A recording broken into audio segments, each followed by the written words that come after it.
Olá novamente, espero que todos estejam muito bem. Bom dia, boa tarde, boa noite. No último vídeo, continuando o conteúdo sobre funções inorgânicas, falamos sobre os ácidos. Agora vamos falar sobre as bases. Já vimos as definições de Bronsted-Lowry e de Lewis. Agora iremos para Arrhenius, que é a mais utilizada no nosso dia a dia, de acordo com aquelas que temos mais contato. Então, bases. Segundo Arrhenius, são substâncias que em solução aquosa liberam apenas o ânion hidroxila, que é o OH-.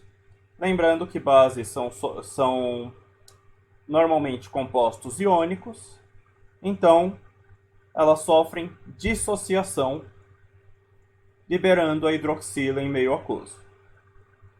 São substâncias de sabor cáustico, aquele sabor que sentimos quando comemos alguma fruta verde, por exemplo. Sofrem dissociação iônica em água, sendo assim, como formam íons, conduzem eletricidade.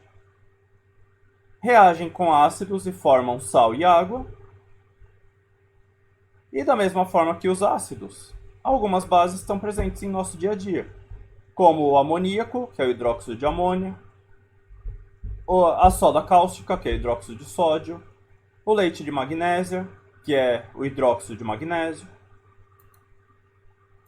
E também, da mesma forma que os ácidos, elas podem ser classificadas segundo 3 critérios. O primeiro, de acordo com o número de hidroxilas.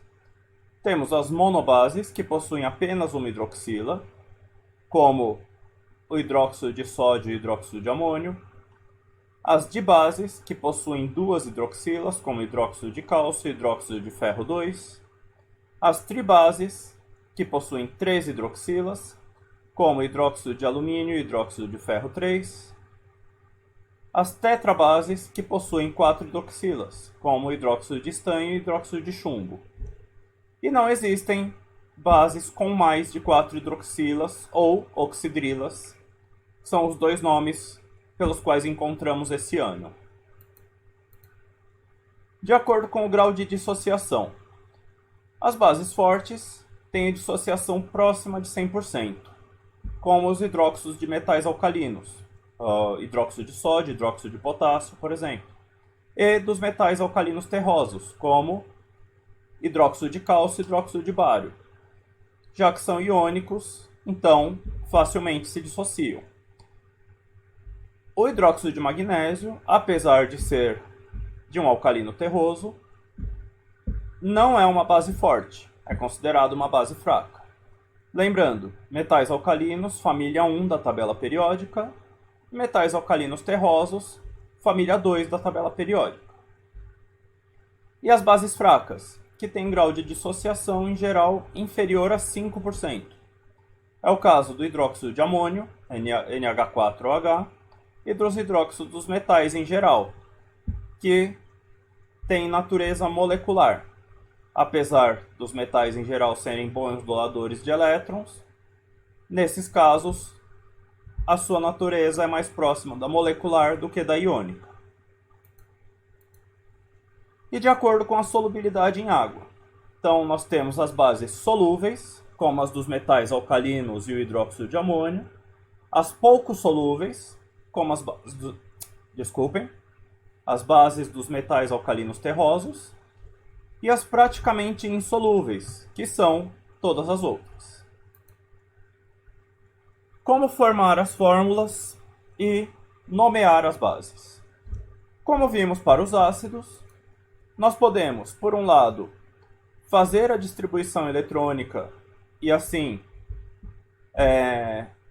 escrever a fórmula estrutural do composto, ou podemos simplesmente utilizar o cruzamento de cargas e assim formar as fórmulas.